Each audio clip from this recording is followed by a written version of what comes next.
You can support this show at patreon.com/ASAPodcasting.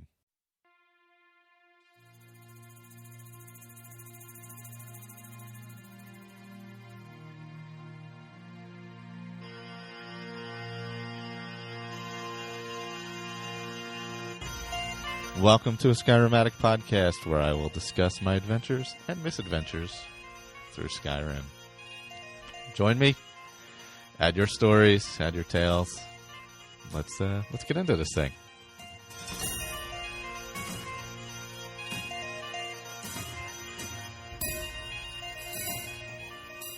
Hello, welcome back. Still can't hear myself. Still haven't resolved that issue.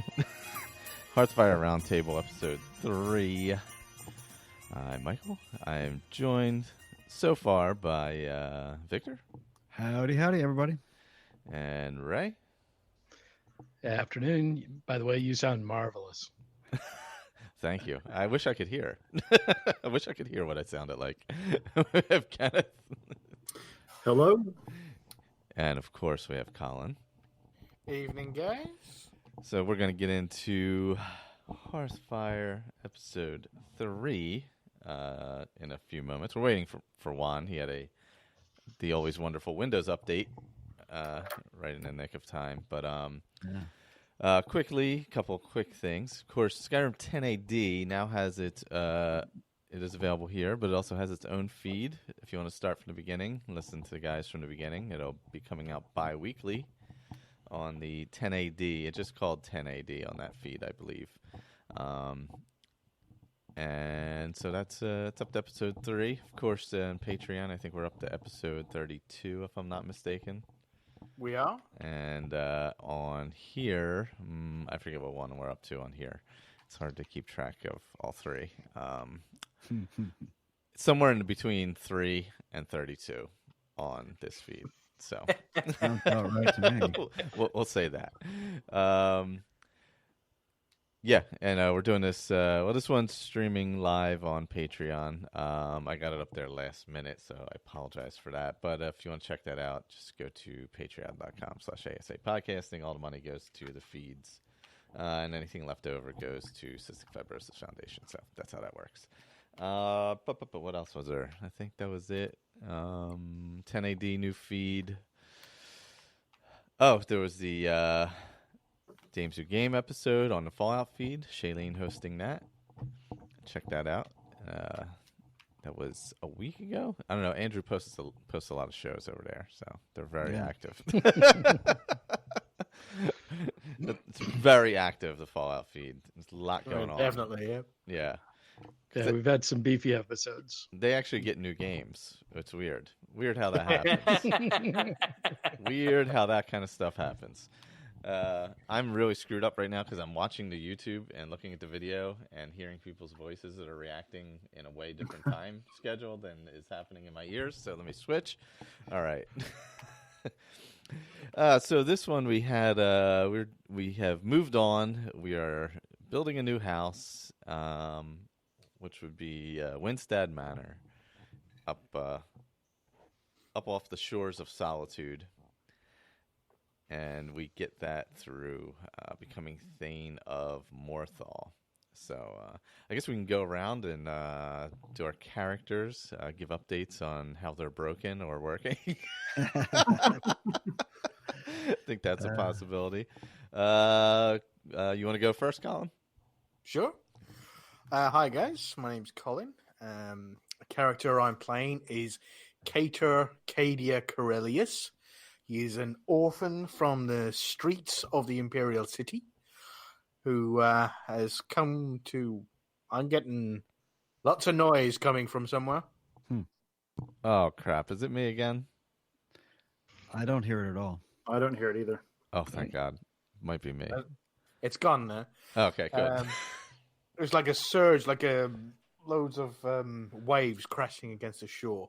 I did walk out to the beach for a moment. That was progress. Yes, Cadia Corellius, an orphan from the Imperial Streets.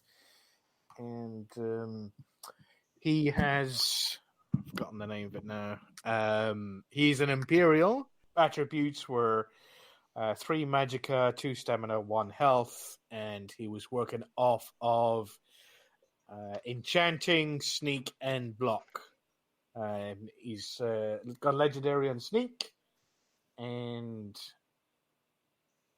let me see. I think it's 95 enchanting, and block is around about 50 because he's in mostly light armor. I'm going to try and sort out the sound issue. Somebody else can No carry worries. on. And Michael, you're muted, by the way. Am I? Okay, there we go. Oh, sorry, I unmuted Colin. Let me remute him. Okay. Who wants to go next? I can jump in. Sweet. So Matahari is a Dunmer female from Morrowind that was working as a veteran guard in Solstein, and decided that she'd had enough of that and wanted to go to Skyrim to try to make a boatload of money off the war. And so she's currently level 40. Her skills were illusion, heavy armor, and sneak. She's got illusion at 83, heavy armor at 61, and sneak at 100. So she was supposed to join the Imperials, but once I got the jagged crown, I went to try to take it to Tullius. He had me go to Whiterun to warn them that there was an imminent threat. And when I went back to Whiterun, the gates were locked. I couldn't get in. Oh. And I tried a couple of things to try to fix the glitch, but it never would click. So after we got this last set of quests done, we went and took the jagged crown to Ulfric and offered to join the Stormcloaks. So we'll see if that works any better. So I've got an axe that I need to take to. Yeah. Well, and it was going to be tricky because the house that I'm supposed to get is the one there in Windhelm. So, what's that? Her gym. Yeah, so that's my assigned house, and so I was trying to figure out, do I wait until I get all the way through the quest and then get it from the Imperials? But I thought it was more poetic for a Dunmer to buy a house and become Thane in Windhelm. So that's the angle that I'm going for now. Cool. That's a good one. Victor, how's yours going? Well, so I'll just give a brief synopsis. My character's name is Hannes Torbjorn, and just as a little bit of background, he originally started way back. The actual character, the way he looks, started as my representation of my character in Skyrim 10 AD, and then he morphed into something else. I was going to do him as one of the audio Let's Plays, and I was going to do the Stones of Baron's Eye, and I got to thinking that just wouldn't make a really interesting audio Let's Play, so I folded him into this Hearthfire Roundtable.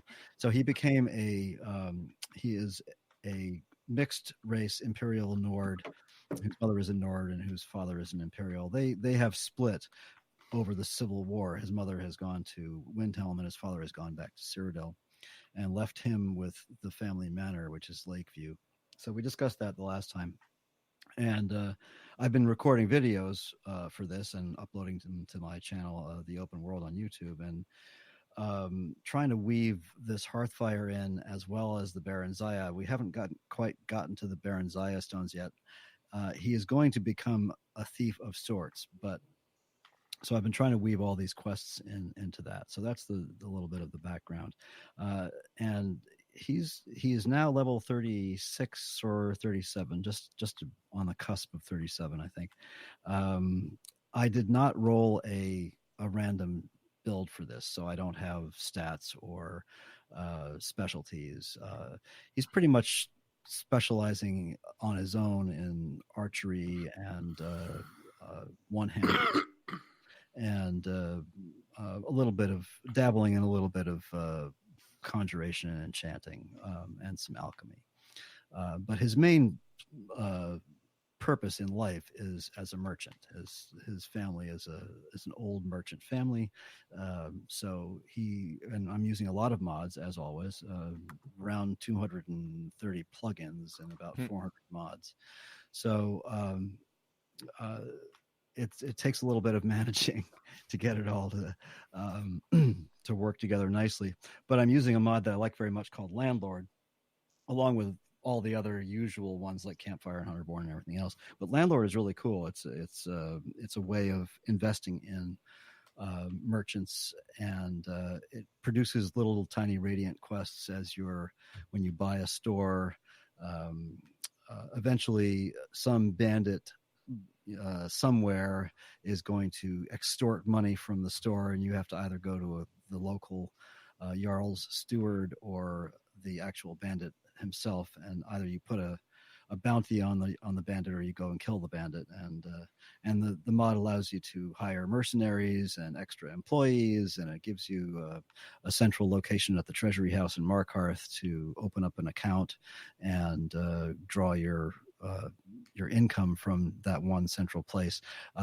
So Hannes now owns Bellathor's, Arcadia's, the Drunken Huntsman, the Hag's Cure, bits and pieces, the thaumaturgist's hut or whatever it's called in Morthal. He owns 8 or 9 businesses now, and he's making a pretty good piece of change off of that every few days. So that's where he is right now, and we'll get into the quests soon. Sounds good. How's Kenneth? How's your character going? Grail is doing very well, except for the issues of these spastic shadows that he's tossing up to his recent skooma consumption. I knew that was what it was. I just didn't want to say it. Yeah, he's in denial. Yeah, I actually have a fun way I wrote the skooma into my next recording. But just a kind of a recap on the character. He's a Bosmer from Fallonwood, who is a follower of the Green Pact, and he follows the Green Pact wherever he goes. So he's definitely not apostate, as you guys were joking about the last session. It's been challenging playing without any plant consumption for poison, but of course the Hunterborn has been very valuable in getting me some more ingredients to play with my alchemy. Although I got a question: does fungi count as animal or plant in the context of Green Pact violation? Wow, good question. It's technically it's a plant, but it's an alternate form, I guess. Mm-hmm. Yeah, I had somebody I asked the question in the Facebook group, and somebody said that it leans more towards being an animal in the context of the Green Pact. So I've been going nuts with fungi lately with all the mushrooms and everything, which has a lot of good poison effects. I think that's probably fair. Yeah. Mm-hmm. Yeah. Of course, he is a Thalmor agent purchasing safe houses, and each of the safe houses, I'm just going to kind of role play that they were already built as something. Lakeview Manor is still just the little one-room shack, and he's going to purchase the next one's it's the one you can see from Whiterun, correct? Yeah, Heljarkin, yeah. Heljarkin, yeah. So that one, I'll end up purchasing it. And for role play wise, it will be a inn. I'll have the bedroom, the kitchen, and the storage room on that one. Nice. But yeah, he's start in the gameplay itself through his quest line. He is reaching the point where his hate for the Thalmor is conflicting with becoming part of this culture and this world in Skyrim, as he's starting to see. He's always hated them because of how racially superior they always are and treating everybody like crap. But he's only allied with them because they promised to protect Valenwood and the Green Pact followers. And now he is starting to have some conflicts about that, which you guys will see in the next recording. So other than that, traps. You guys were asking about the traps, since I'm using Ordinator, and that's how I'm using my lockpicking. Pretty simple process to using traps. Step 1, go into a dungeon and slaughter everything. And then step 2, loot everything. Step 3, go back to a town to start selling stuff and realize that, oh yeah, I've got traps in my inventory that I never even used. That's how it was a lot for me in the beginning, just forgetting them, because you have to fundamentally change how you think and approach situations, like you guys were breaking down in the last episode. But I'm fairly elementary in my use of the traps. I will lay them in a line down a hallway or a pathway and start shooting guys. They run into them. However, I've kind of evolved a little bit, and what I'll do now is I'll set up 2 traps, which is my current limit. I'll set them up in, like, say, a place where there might be a flanking point, and just use it as a if I hear the trap kick off, that means somebody's coming from the side, kind of a thing. So it's been fun playing with those. Are you talking about the bear traps? Yeah, the bear traps. Now, there are the tripwires and oil puddles and so on, but those are under sneak. I do plan on getting those later, but I have to be careful because I don't want to go up the sneak tree too much, because I am playing Grael as a clumsy wood elf. Which makes him better than the typical human still. But as far as elves go, he's clumsy as far as elves go. He's a fantastic archer, but he's not a sneaky guy at all. Oh. And so I'm just kind of role playing that as strictly as I can. And so I'm not going to take the extra archery perk like Stephen was talking about in the last episode. And future playthroughs, of course, I will. But for the sake of this role play on this character, I'm not going to. So Yep. That's pretty much where we're at with him. Cool. All right. So, I guess we'll get into my character. I had to come up with a new backstory because it had been so long since I had played the character. I could not remember what the hell my backstory was. So we reset the backstory for Pennock, the male Red Guard, who was sitting at level 28. I did not roll anything either because I'm playing on Switch, and that's limiting enough with older eyes that cannot read everything on the screen because it's so tiny. So that limits and changes my play style enough where I'm happy with how it's changed it. So I'm focusing on destruction magic, fire mage wearing heavy armor and carrying a 2-handed hammer just for when I run out of magic. To bash people in the head. So I'm focusing on the destruction, smithing, and that's pretty much it, really. I'm doing like a little bit into other things like alchemy and enchanting, just enough to have stuff, but nothing crazy. Mostly just focusing on the destruction and smithing ends. Smithing obviously help, with the house. You're doing a lot of smithing as it is, so it was kind of natural to go with that. Story wise, I kind of I don't recall exactly what it was, but I believe he was an orphan I had started out with and just wanted to leave the cities behind, so he wanted to build a house, so hence Lakeview Manor. And then kind of caught the building bug after that, we'll say, and is basically becoming a developer in Skyrim, and developing homes in different areas to theoretically sell off, which he obviously can't do. Right now, my biggest issue is moving all my materials from Lakeview to Winstead, is it Winstead? Yeah, to Winstead. So I got to get a new horse because I fast traveled to Lakeview and my horse got murdered by bandits. Oh no! So now I can't fast travel over encumbered. So I got to get a new horse. I think I still have Frost floating around somewhere actually, but I think I'm just going. Yeah, Frost was still with me for some reason. I think what's his name had gotten killed or something. I don't know. But yeah, I still got Frost floating around. But I don't remember where I left Frost. So that's Doesn't he always get killed? Are you talking about the guy. Crush? Yeah. He rides over towards Fort Greenwell or whatever, And then gets killed. and Yeah, gets murdered. Yeah. yeah. So Frost hung out with me. So I got to find Frost again so I can fast travel with all my rocks and such over to Winstead and start building there. Because I'd set up pretty nicely at Lakeview and was going pretty well. And I had Ilya as a follower, and then I killed her accidentally. That was that. They happen as happens in Skyrim. So that's kind of where I'm sitting now, level 28, focusing on that. I think my Magicka is like, not my Magicka, my Destruction is like 60. I think I just hit 60, and my Smithing is 42. So they're my two highest, the ones I'm focusing on.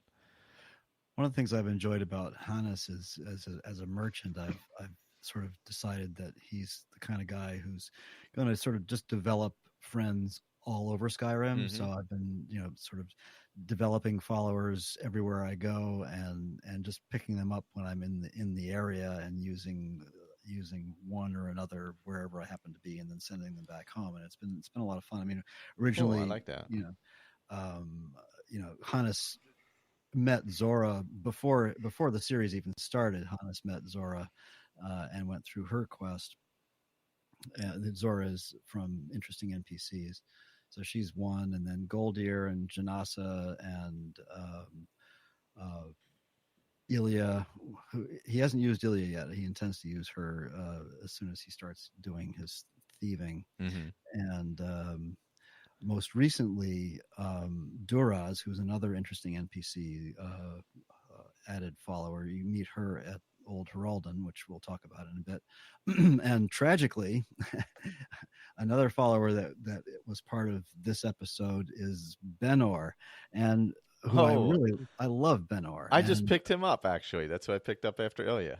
Yeah, Benor's great, but something weird happened with Benor, and I think and this is a little bit of mod talk, but it might be, and I'm going to have to experiment with this with perhaps Uthgerd or somebody else, but since in order to pick Benor up as a follower, you have to beat him in a fight. And so Hannes did the beat down, and Benor got up, paid his money, and from that moment on, I'm using Extensible Follower Framework, EFF, and from that moment on showed, about 70% health. His health bar was at 70%, and I couldn't make it go up, so I made sure he was set to Essential, and we went off, and we'll talk about what quests we did, but eventually he died tragically. I could not save him. I tried, and he's the only follower I have that's reacted that way. So again, the sort of the vicissitudes of modding, and some little glitch there has to do with the fight perhaps, and EFF. I don't honestly know, but Benor sadly bit the big one, so he's now enjoying large quantities of mead in Sovngarde. Poor guy. That guy's not in Sovngarde. All right. You're probably right. I like to think so, but because he really helped out a lot, and he died a good death. Yeah, it's odd. I picked him up too. I guess because of the becoming Thane of Morthal thing, he was just right there. So yeah, after the fist fight, I picked him up. Yeah, you might have a little issue with Ilya if you're going to start thieving with her, because she's a no crime follower. She is. Oh, I never hadn't researched that yet. I assumed that she wouldn't be since she comes. Although that makes sense though, because she didn't like what her mom was doing. Yeah, no, yeah, you're right. All right. Well, I think I had her once, and she caught. I don't know whether she caught me stealing or caught me murdering. But yeah, she whatever I did, she turned on me and attacked me. well, Hannes has to be very careful about that anyway, because I'm also using a new-ish mod called Winter Sun, which is one of Enai Shayan's mods, and it's his the new religion ones mod. that come out. What's that? I have seen the post you put up with his new ones. I want to try them out, but Yeah. Well, the two new ones are sort of Ordinator and Imperius Light, but Winter Sun is the religion mod, and if you follow Zenithar or any of the divines, in fact,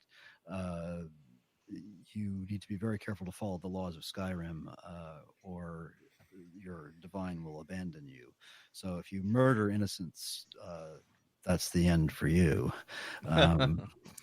So Hannes is being very, but the blessing of Zenithar is quite effective and very nice. Prices, etc., all good. Yeah, was it the current one is 10% better prices because my guy's he's an orphan and come from the Imperial City, but he just wants all the money. So his assigned quest that's assigned by his character kind of thing is that he wants 1 million gold. So he's currently 180 odd thousand I think he has. Wow. So he's got a long way to go. But he's got he's the guild master now, so he's got all the fences. He's friends with the orcs, so he can go and trade with the orcs as well.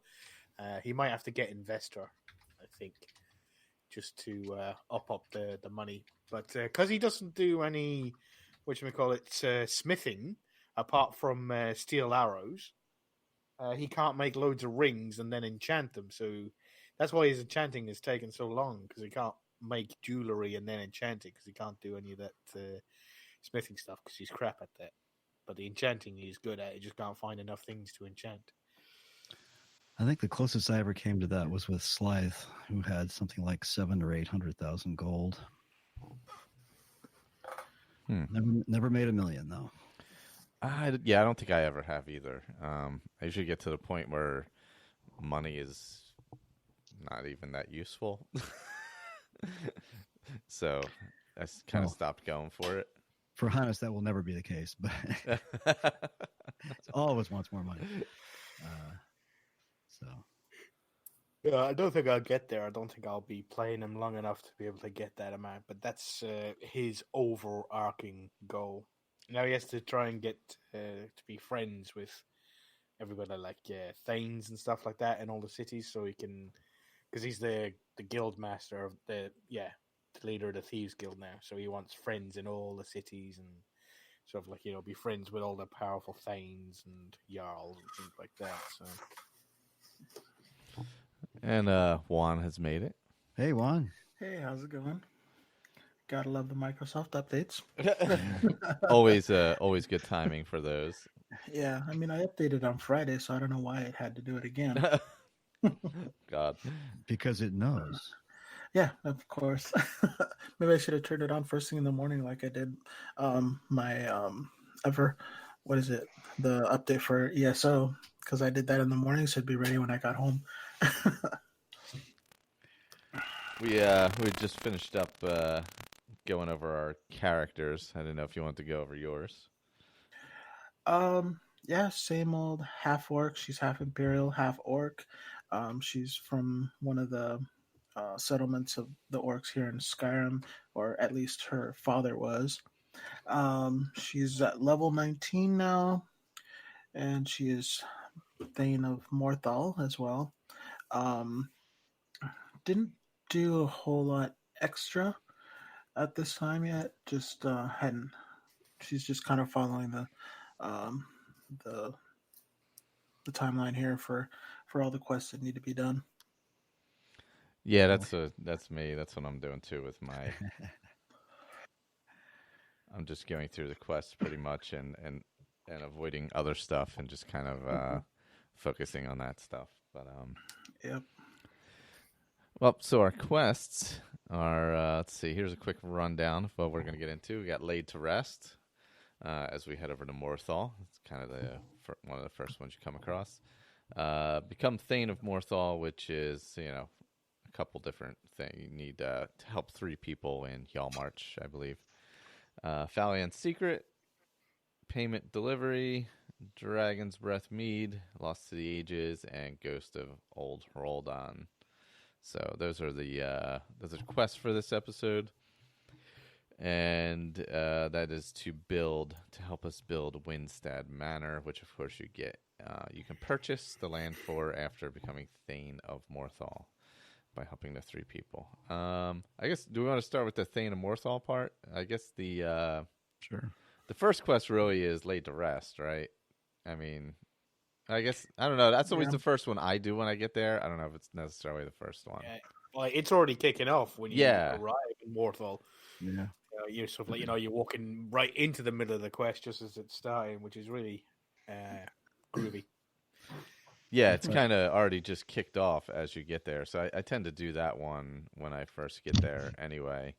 Does anybody want to do the rundown, or I can do the rundown, either or? No, go ahead. Oh, gosh. Sorry. My knee just cracked.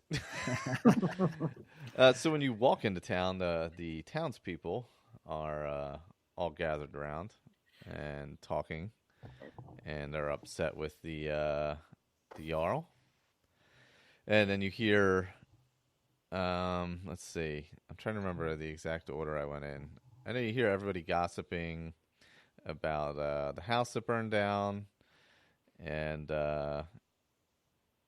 you can speak to I think I spoke to the Jarl and ask about it, and that's when you find out you can go. That's I don't know if it's the quest pops up and tells you you can go over there at night, or if somebody actually tells you that. I can't recall. The innkeeper is often the gatekeeper of the quest too. Oh, is the innkeeper also another one? Mm-hmm. Okay, I don't think I've ever done it that way. Yeah, she gives you a little. They can tell you about the quest, but to be given permission to look into it, you have to go back and talk to the Jarl. Yeah. I think you can talk to the guards, and they just mention the house that burned down and blah blah blah. But that's what happens when you're walking up. All the townspeople are going mad because Falian has just come into the town and they don't like him. The house burned down. There's strange lights in the swamp and stuff and the Jarl doesn't seem to be doing anything about it. So that's why they're all in uproar. And then you find out, you go to the Jarl and she gives you the quest to look into it because it's so freaky that all the guards and everything like that don't want to work into it because they're afraid they'll get cursed or something. That's yeah. And that's when you find out you can go there at around, I think it's around midnight or so, and the little girl is there, the ghost.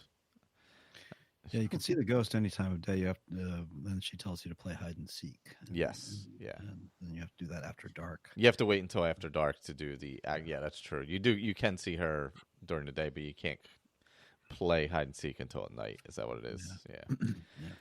You know what? Because I think I had that issue. I went there too early, as a matter of fact. So then to play hide and seek with her, you have to search for her, and she ends up in her grave, basically. And she's oh God, what does she say when she's in there? Oh. You have to take care of the bad one. Yeah, she's in there, and then off to the depending on where you're standing, off to the side, Lalette, is that her name, is already there. Yeah. Or Lilat, sorry about that. Yeah. And she's that's who Helgi was afraid of. Yep. Yeah, she was the one who killed him. She was the one who came in and I can't remember exactly what it says in the diary, but She came in and set fire to the house. Yes, yeah. She wanted to turn Helgi, right? Yeah, Yes, Helgi was on fire, and then she bit her on the neck. Mm-hmm. I don't know whether she was already dead or she was in the middle of burning to death or something like that. But then she bit her neck, but she had already died. Mm-hmm. Yeah, because she says she felt really hot, then she felt really cold, then she felt nothing. Yes. Yeah. Right. Yeah, it's a very sad quest. Honestly, yeah. And then Lilette was the wife of one of the Nords that was in town. Tonier. Yeah, and he thought that she had taken off to join the Stormcloaks. Well, it was really what was really weird was what Lilette was, because Lilette, she's a vampire. I thought she went off to join the Stormcloaks, and then you're saying, well, he said she hated Alva, and then she went off to meet Alva, and then she came back a vampire, and you're like, well, that sounds too much of a coincidence. Yes. And he's like, oh, you have no proof. No, that she could have like met her fate, and he's like really defending Alva. So I think my sound's gone. Uh-oh. Got too excited. So yeah, I'm thinking him and Alva seduced him as well. That's possible. Yeah. The way he was reacting, like you can't prove it and everything like that. It's just how strongly he was defending her just seemed a bit. Her goal odd was to to me. take over the whole town, right? Yeah. That's I mean, what she says in might- the diary. Yeah. Yeah. So But she that's- might have gotten to him and then convinced him that she went off to war. But her plan to take over the town is actually from somebody else, not her own. Yes, yeah. It's You find that out later. Movarth. Yep. Right. Yeah, it's Movarth's plan. Yeah. Movarth Pekin. Yeah, because you find Alva's journal and take it to the Jarl, and then that's when you have to go eliminate Movarth. Yeah. Now, when you go to his lair, do you ever invite the people along with you? I have invited the only one who you can actually take in with you is the one guy, Tony, right? Yeah. Leila's husband, yeah, because he's still defending her honor. Yeah, I've never done that. Yeah, and he usually No. does it. Yeah, I did it once and he died right away. Yeah, that's probably why I don't do it, because I assume Yeah, he's just exactly. going to die. I don't either. He wants to, but you tell him, no, it's okay. stay. Well, if you do invite the town, everybody takes off running the second they get outside of the lair. Though it's rather funny. All chicken out right at the last minute. Like, we're not going in there. I was going to ask, when you broke into Alva's house, did you guys kill the guy? What's his name? That's Hrogar. That's Hrogar. Yeah. Did you guys kill him, or did you manage to sneak in? Because he attacks you anyway if he sees you in there, no matter what happens. Pretty much immediately he attacks. Yeah, I usually kill him. No, I've got 100 sneak. He didn't see me coming. I just know? walked right behind him and down the stairs. Yeah, I don't think he saw me. My sneak's not super high, but I don't think he saw me. I think I may have had muffle on and was able to get past him. Yeah. Well, I mean, one of the things that Hannes has, again, due to an Eni Shean mod, is the Andromeda stones, and right now he's using the Lady Stone for story reasons, which I won't go into, but you can watch my videos.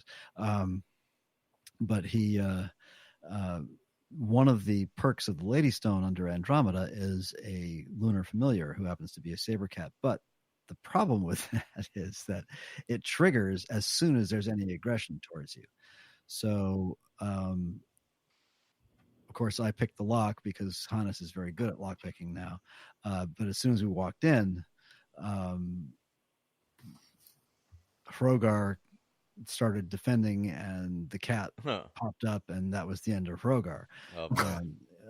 Duraz didn't even have a chance to draw her weapon, and she's under her one-handed is very high. She's quite a good warrior. So yeah, Hrogar bought it immediately. And Alva wasn't there when I went in. Because I went in late. She's usually out prowling at night. So yeah, I walked past her on the boardwalk. Yeah.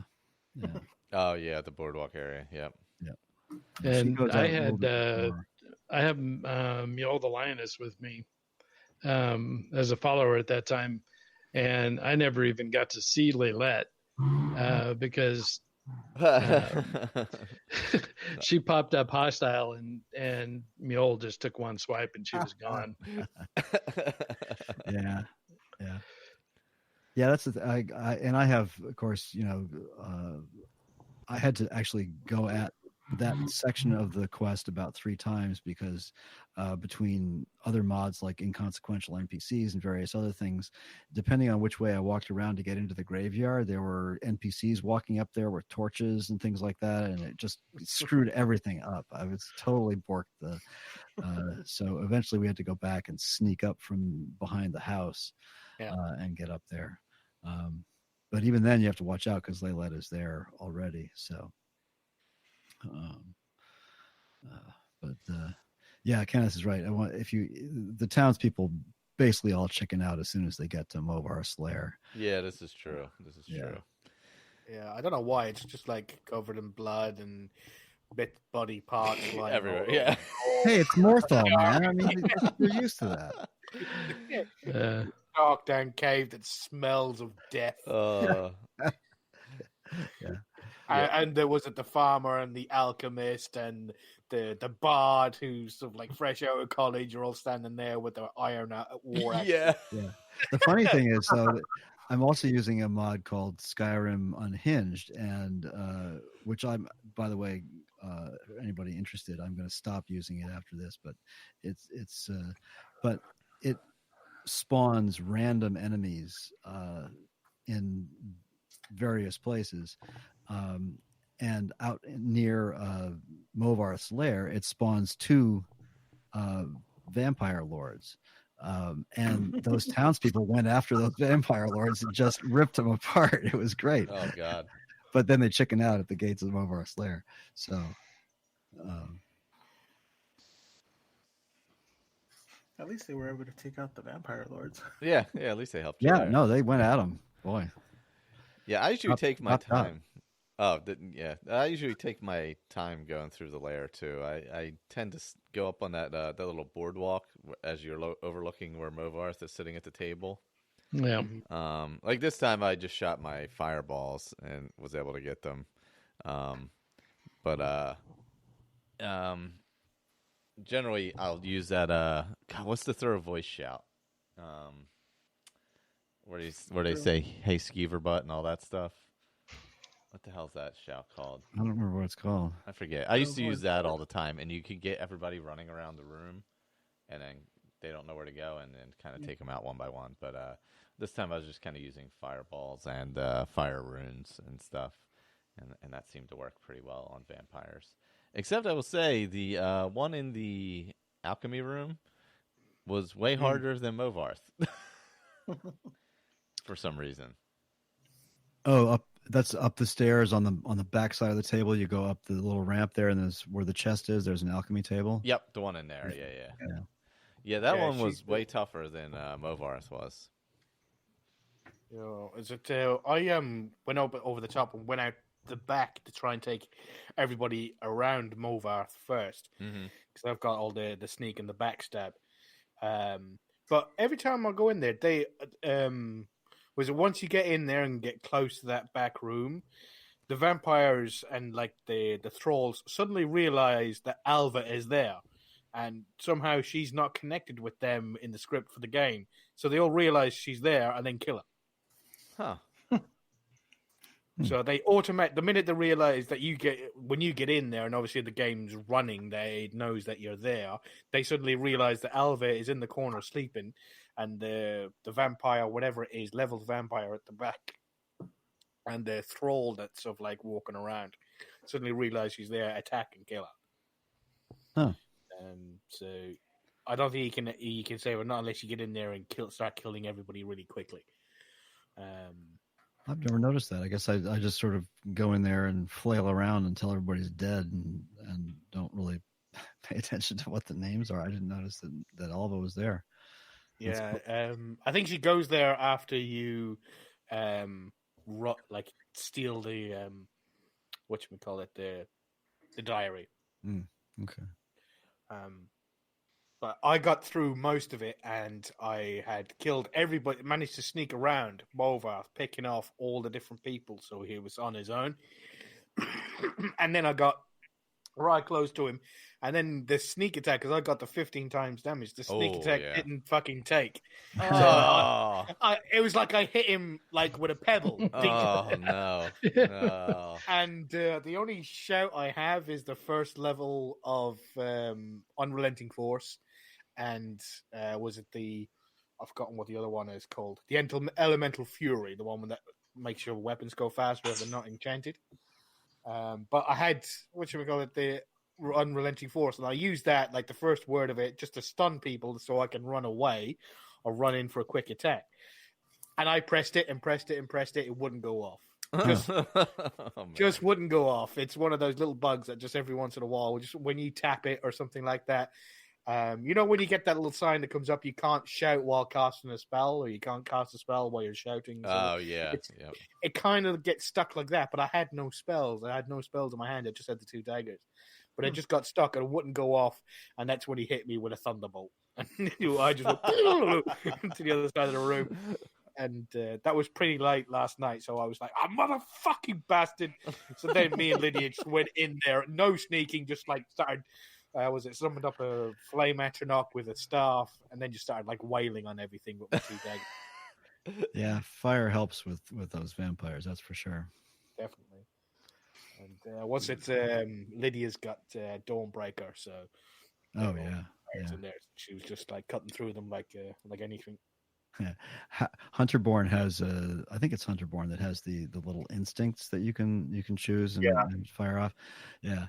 So I was in there and after I'd killed Movarth and various others, and I was using instincts to find all the dead bodies, and I walked up to a bed and hit instincts, and there was a dead body on the bed. Only it was a living vampire night prowler, and I forgot they're dead already. It jumped up and killed me. Whoops. So yes, so watch out with instincts. Yeah, when I went in there, I had my character's love interest, Brelina. I don't know how to pronounce that. From Mages College, yeah. She's my character's love interest, and so nice. I went there with in the role play of it. I had the book from Darklight Tower, the Ethereum Wars, so I went to get it translated. My character meets her, is smitten, and just tries to get her to go along on all these crazy adventures. So she's pretty good with fire, and so yeah, we made short work of most of the vampires in that assault. Nice. So. Yeah, I have I think it's added by Summer Mist, which is again, I should be like paying him or something. But Summer Mist has a really cool enchantment. I forget exactly what it's called, but what it does is it adds a percentage of flame damage that persists until combat ends. So if you put it on a bow and then fire a bow into an this killed me a bunch of times before I realized what it was at Teba's Watch. I had no idea why I was dying from fire. I must have died like 10 times before it finally dawned on me. And finally, once I killed the person who had it, I of course immediately got the enchantment and put it on my bow. But it's great. It's like if you have a reasonably high level of enchanting, you can get a very good percentage of fire damage that just persists until combat ends, and that's great with vampires. It works beautifully. Movarth I just put a few, and it stacks, so you put a few arrows into him and then just run away, and eventually he just burns to death. So yeah, when you're finished with the lair, you go back and get your reward with the Jarl, which is just leveled gold, I believe. And that's what I got. I got a named weapon. Did you? From her, yeah. And I meant to look and see what it was, and now it's called Hearthfire or something like that. It's probably added by a mod. But yeah, she gave me a named weapon. Yeah, it must be. A named something or other. I forgot to check that out before we got on. Yeah, because I think you just get the leveled gold, if I'm not mistaken, in the vanilla. Yeah. Yeah, I'm on the USP right now. It doesn't say anything about an item. Yeah, it's just like between like 200 and 1200 or something like that, 'Cause depending. I think yeah. we got an item when you become Thane. Yeah, when you become Thane. Yeah. Yeah. Oh, I'm yeah. sorry. That's what it is. Yeah. Okay. Yeah. Yeah, this I sort of the apologize. Allmart. Yep. Yep. Um, Yeah, you do get something when you become Thane. So that part, yeah. So become Thane. There's a couple little quests. There's the fight. poor Benor. I did that. Which is Benor. I did that one. That was so tough for me. Oh my god, me too. Actually, yeah. I had to keep on running. What made it so bad because he's in heavy armor, so he's pretty slow, and I'm in the Guildmaster's full gear, so I'm not sort of like getting the best enchantments, but I'm sticking with all the same gear that looks the same, that all matches, so it looks pretty nice. So he's pretty nimble. He was jumping back and forth, a couple of punches, and then jumping out of the way of Benor because he was hitting me for a lot more than I was hitting him. The only problem is that the guards and fucking Lydia kept on walking right into the middle of us during the fight. Oh god, right? Oh man. So you hit a guard and then you're screwed, right? Yeah, pretty much. Yeah, my issue was I just was doing like so little damage. I was too wary. I was going to pod in the face. Yeah. So, in the end, I managed to get him down, but it must have been like, a good 20 minutes of this fight of me just running around, running back, jumping away, and then sort of like, having to. I kept on running up on where the boardwalk is? Yep. And then you have the stairs that goes up to a building, and you have like the thingy in front of the building. So it was just me and him. It could be only me and him facing each other. Nobody could get around us. So I kept on doing that and then running around the stairs over and over again. Yeah, I had to be careful of that too because my cat will pop out if it feels like my health is being threatened. So that happened 2 or 3 times, and of course everything went to shit. Finally, I had to wait till Benor walked into one of the narrow bedrooms, and then I cornered him in there and challenged him, and then nothing else could get in. So we just had our fight privately in the little bedroom, and I beat him down there. Yeah, similar problems. Yeah, when I got in a fight with him, I was sitting there just kind of doing a little bob and weaving, hit him a couple times, back off, and then he hit me a couple times. After a while, I noticed he wasn't doing any damage to me. So then I just stood in front of him and just boxed him down. He actually went pretty easily. Yeah. I don't know if that was a glitch or something, but basically you just get kind of like that little dark ending on the edges of your health bar, and that was it.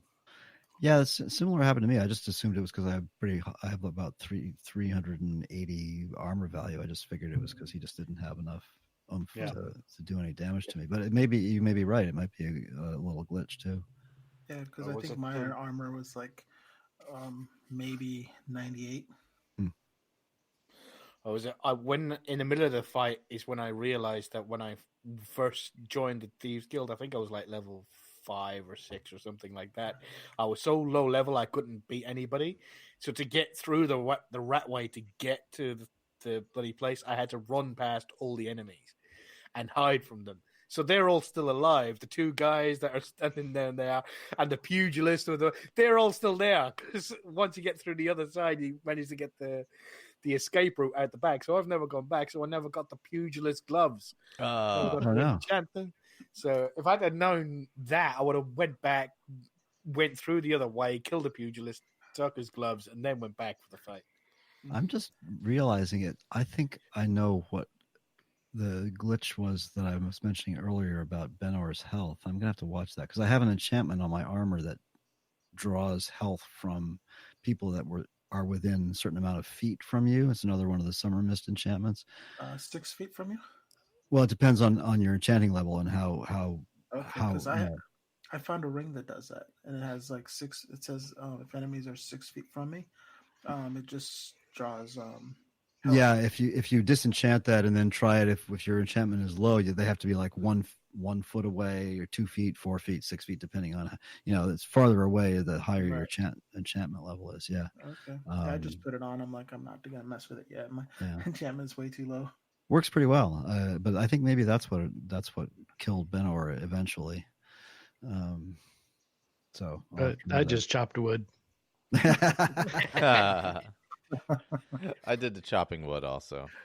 I didn't do chop wood. I did Ben-Or and chop wood, I believe, and I did the rare gifts, the Song of the Alchemists book, because that worked out well. I wanted to go to Solitude anyway, and oh, you know what? Oh God, I tried to do that, so I got the book. So I get the book, and it was counted as stolen. Yeah. Yep.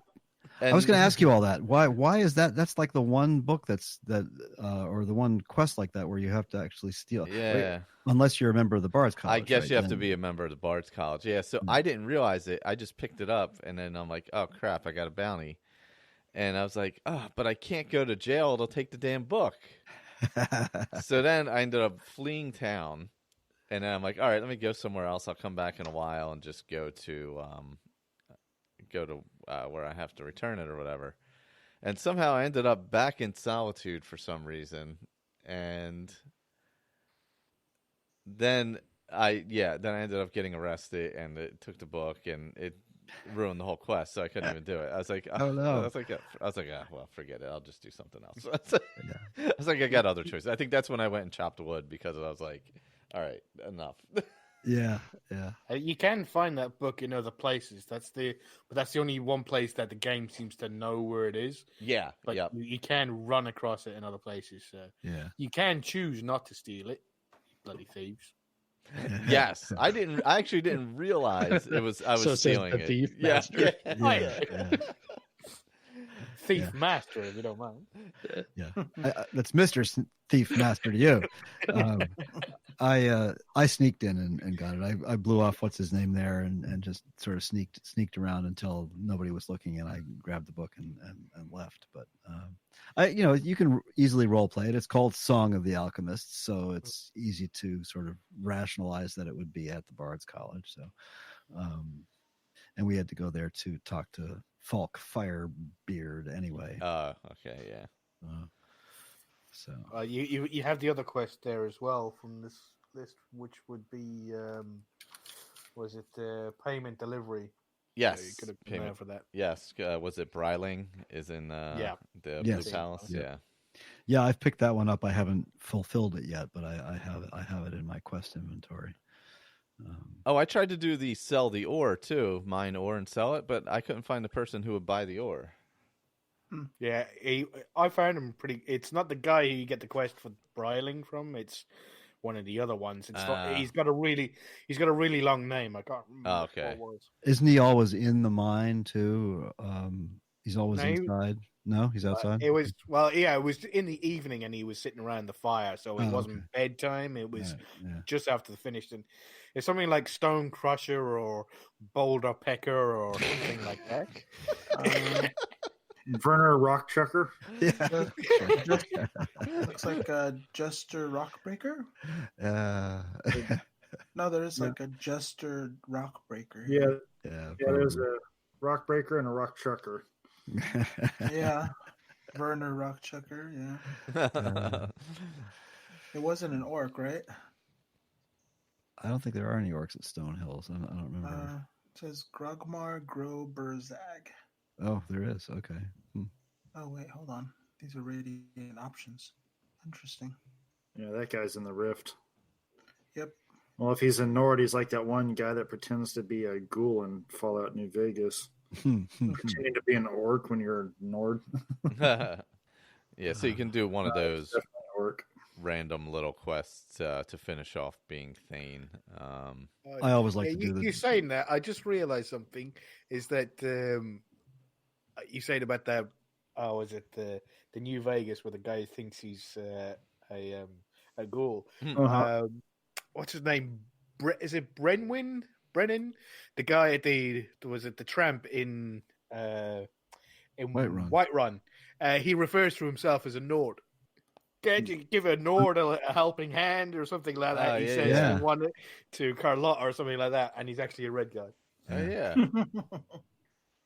Huh. That's interesting. I don't know whether it's like meant, so he's just saying, can't you? Like, he's lived in Skyrim so long that he's just like referring to himself as a Nord or something like that, or it's something wrong with the script. I'm sure somebody's done a conspiracy theory video on YouTube. You'll be able to find it. Who is Brenuin really? Is he perhaps from the NSA? Yeah. I always do the delivery, by the way, Idgrod's note, because I like Idgrod a lot. She's probably my favorite Jarl of all. So I do her daughter's delivery for. Yeah, I think I did that. The kid. I did that one as well. Yeah. Young Yorick. Mm-hmm. And you have to do 3 of those 6 to become a thing. I think Laid to Rest is included. Yeah, Laid I only ended up doing 2. Yeah, Laid to Rest counts as 1, so you only have to do 2 actually. Okay. And actually, I delivered the note first before I did anything else there, because for some reason I was going back and forth between there and Whiterun, because I was all sorts of confused about what I was doing. I'm like, oh wait, I got to do this. Oh crap, I got to do. Okay, no, get back and focus. And then went to Morthal, and I'd already completed that. Then I did the Laid to Rest, and then did fight, and I was done.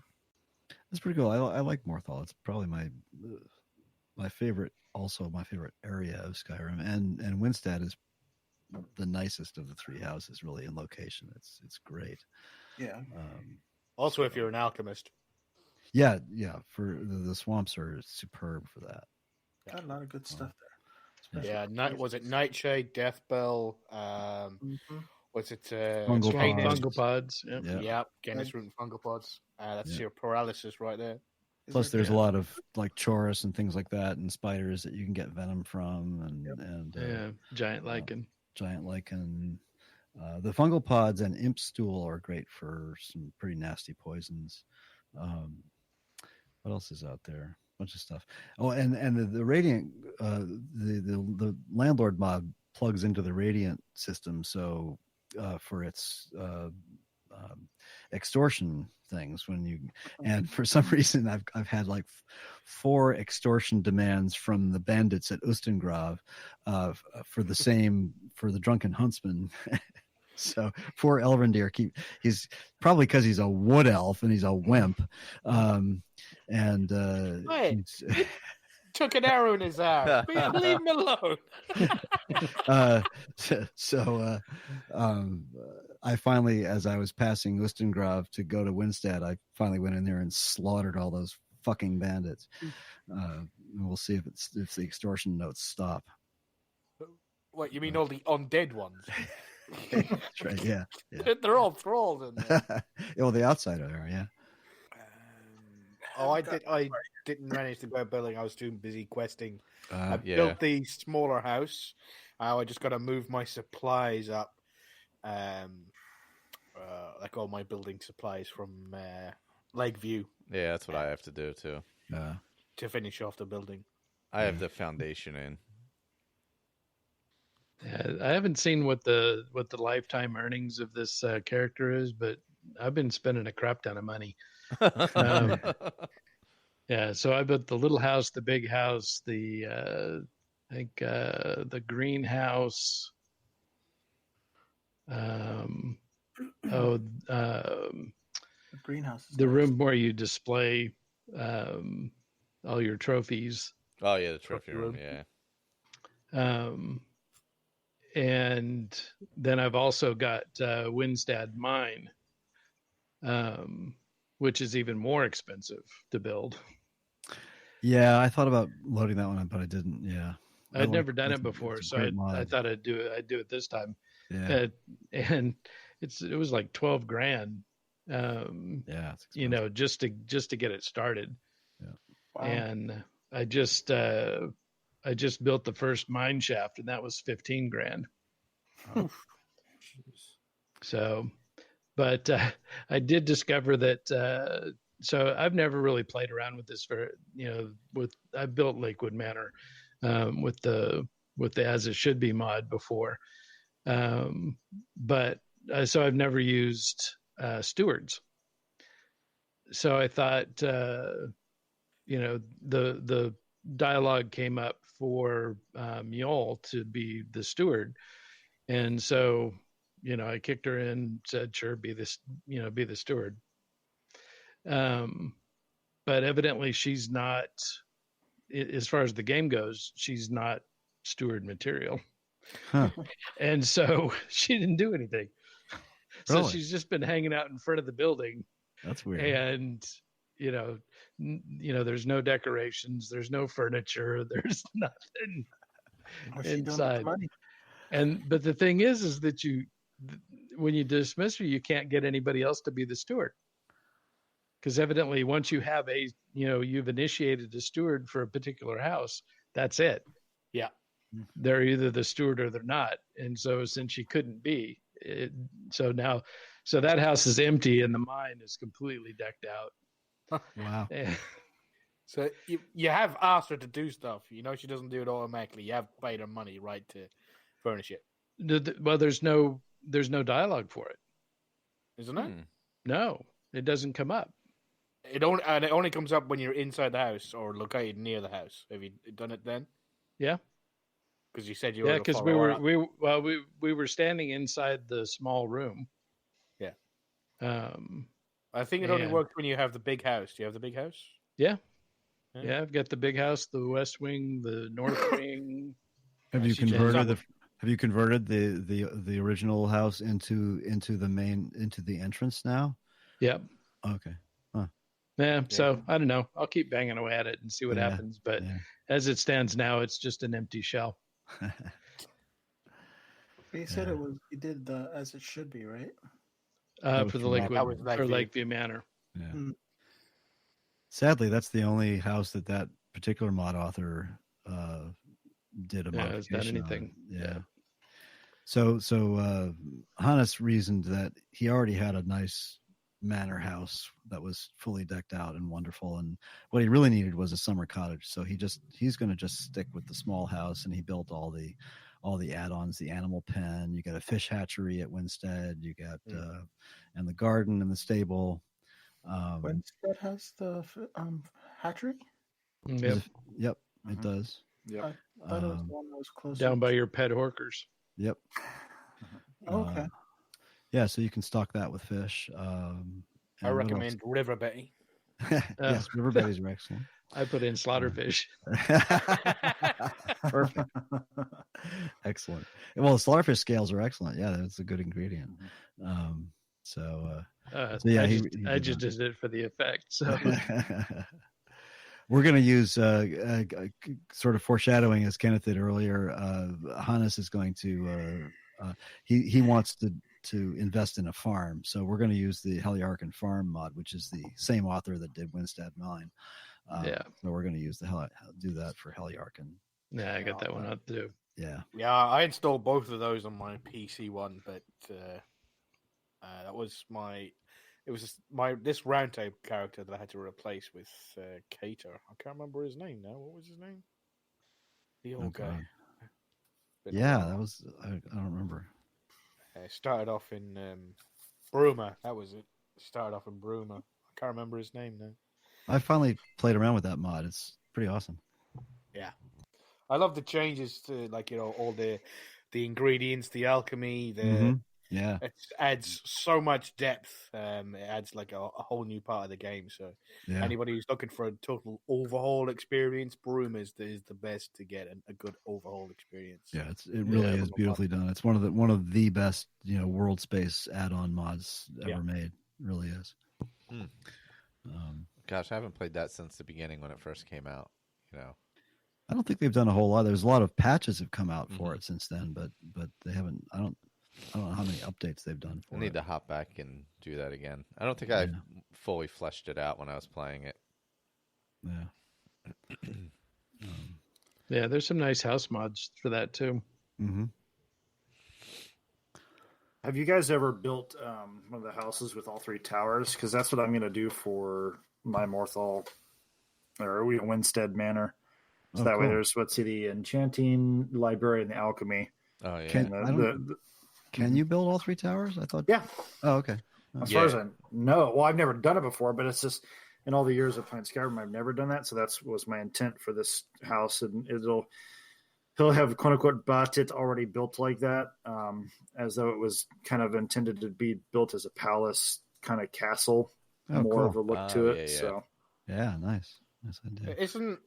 Isn't the library and the enchanting tower both on the left? No, the enchanting is on the west, which the left. The library's on the right, on the east, and then the north is always the alchemy. Yeah, I wasn't sure because you're sort of limited once you start making choices. You're limited. Yeah. Because on the right it's the armory or the kitchen.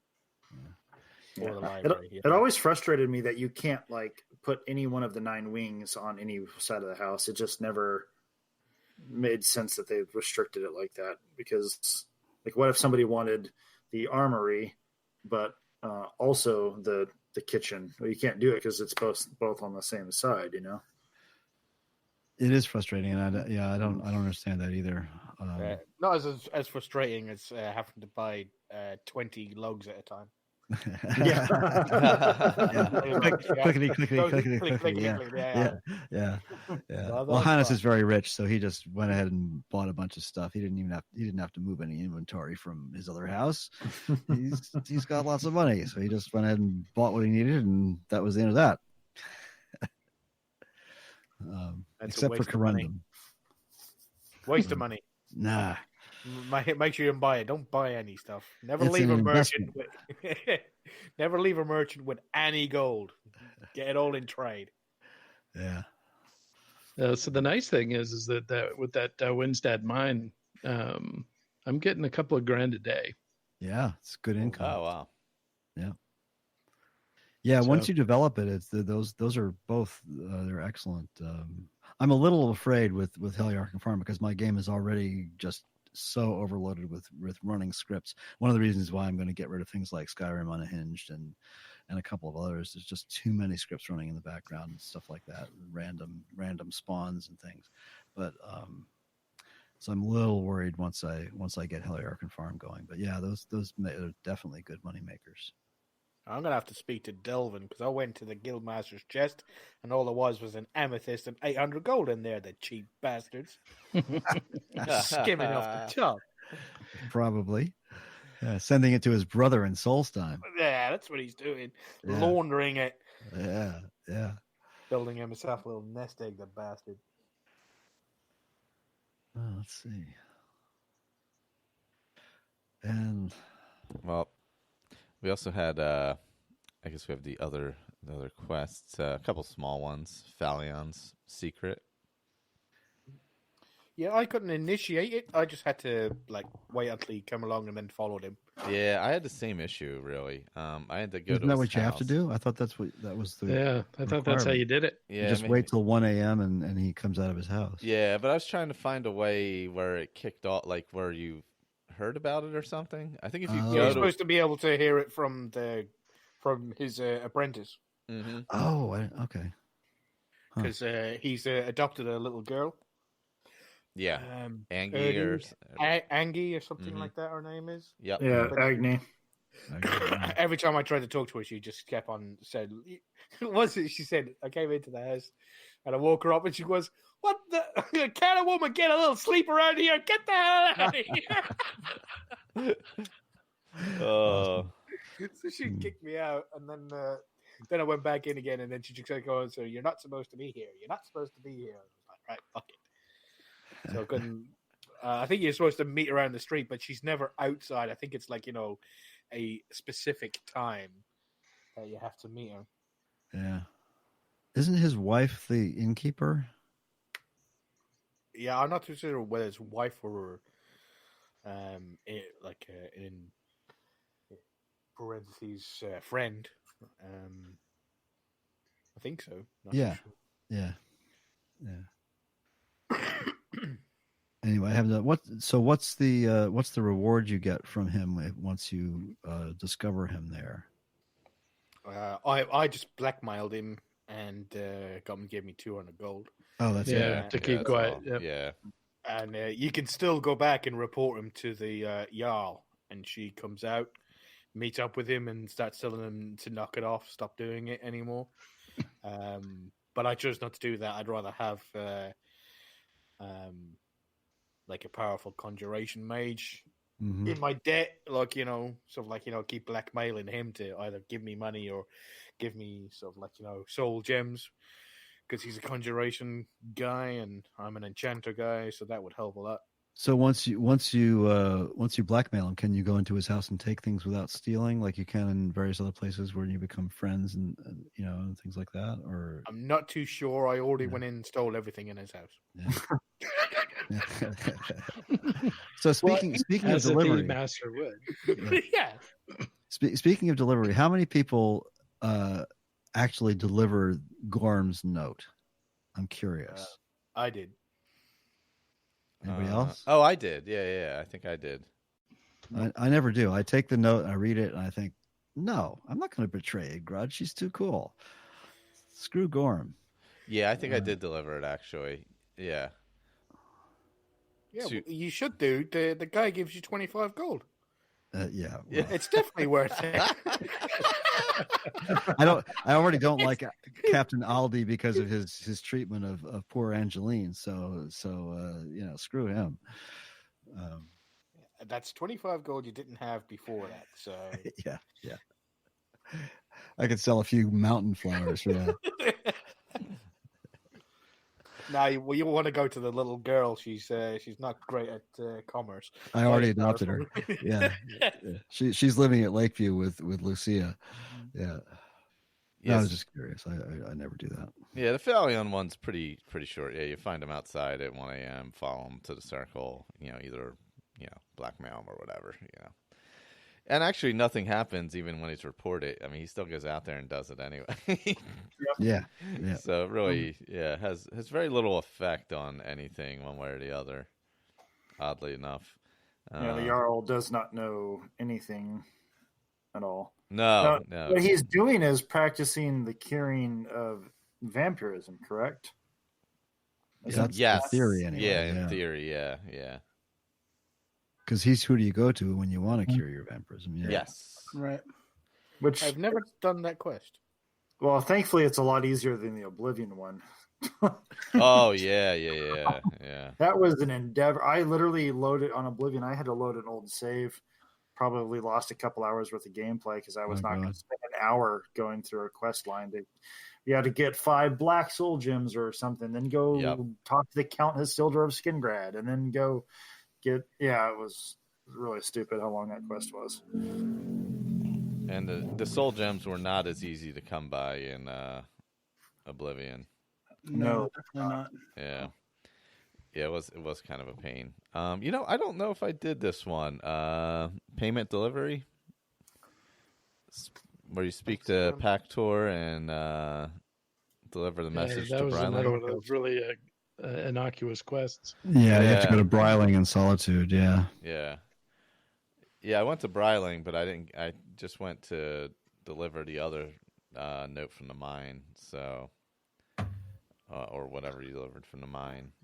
I think I just skipped that one. Yeah, I think I did miss this one. I mean, there's nothing really to it. It's just a delivery quest. So. Yeah, she's usually hanging out in the Blue Palace or whatever, so she's pretty easy to find.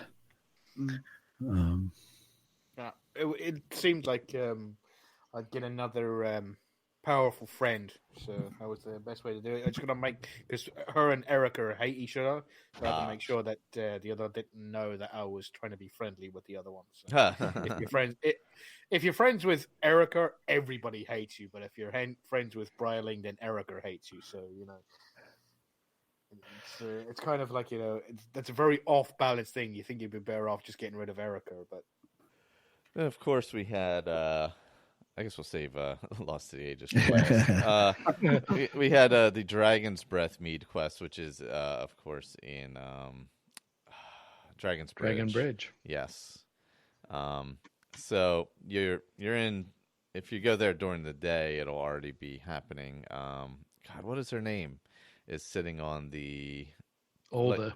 Olda, that's it. She's out on her front porch sweeping, complaining about her husband, who is a drunk, and so she wants you to go get his stash of get rid of his stash basically, and she just wants the Dragon's Breath mead.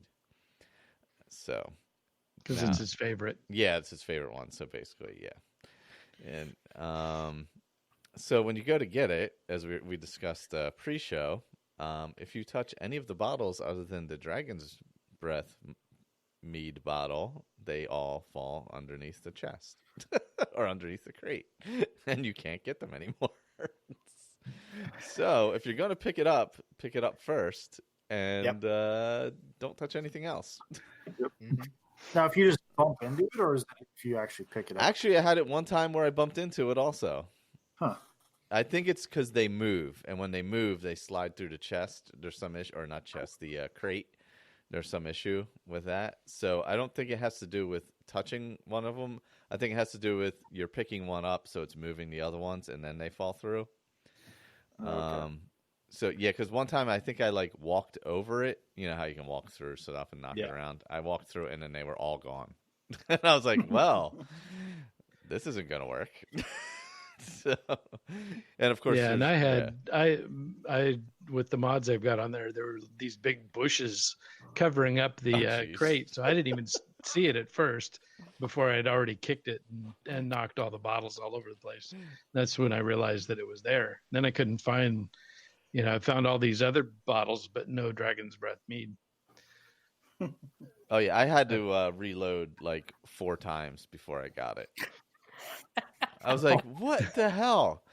So I had to keep fighting these wolves and this bear on the way there, and I'm like, Yeah. "Oh, are you kidding me? Like, I got to do this again?" And then finally, I saved it right because I didn't want to save it too close because I wasn't sure what was going on because I hadn't read the bug section, and I should have. So I didn't want to save too close to it in case there was an issue that I didn't want to have a save where I already had the issue happen that caused it. So I was like, but then when I read the bug issues, I was like, okay, I can just save anywhere near it and I'm fine. And just have to make sure I find the Dragon's Breath mead, and that's it. Which I Yeah, finally and did. I tried kicking the dagger underneath the Oh, yeah. crate, and that doesn't work. Yeah, that seems really difficult. I'm just saying. So instead of reloading, I hit the tilde key and typed TCL and just walked underneath the crate, and there it was, just sitting there under the ground. There you go. Picked it right up and TCL'd again, walked out of the ground. Everything was good. Everything was good. Have you guys had the Elven Dagger spawn? Apparently, like an Elven Dagger can randomly just spawn when the bottles fall. Oh, really? Yeah, just out of thin air. Oh, God. No, I didn't have that happen. I just had them fall through the world over and over and over. And since I didn't give a rat's ass about block, I just went ahead and gave it to Olda, and she gave me 600 gold for it. Yeah, that's what I did. I just gave it to her. Yep. Same. I gave it to her. Yeah, you can give it to the guy and he trains you up in something. Yeah, he trains you in block. Oh, he's just a trainer. He doesn't automatically give you a level up then. No, he gives you one level. He gives you one level of block. Oh, okay. I should have taken that, seeing as my block, but yeah, you don't want to get in a woman's bad side, so I gave it to him. Yeah, she said she was going to hit him over the head with it. Yeah, with it, yeah. Yes, yeah, she was going to bust him over the head with it. That's right. I forgot about that. Well, his block should come in handy then. Yeah, yeah, I'm sure he's good at it. Well, he better be good at it, I guess.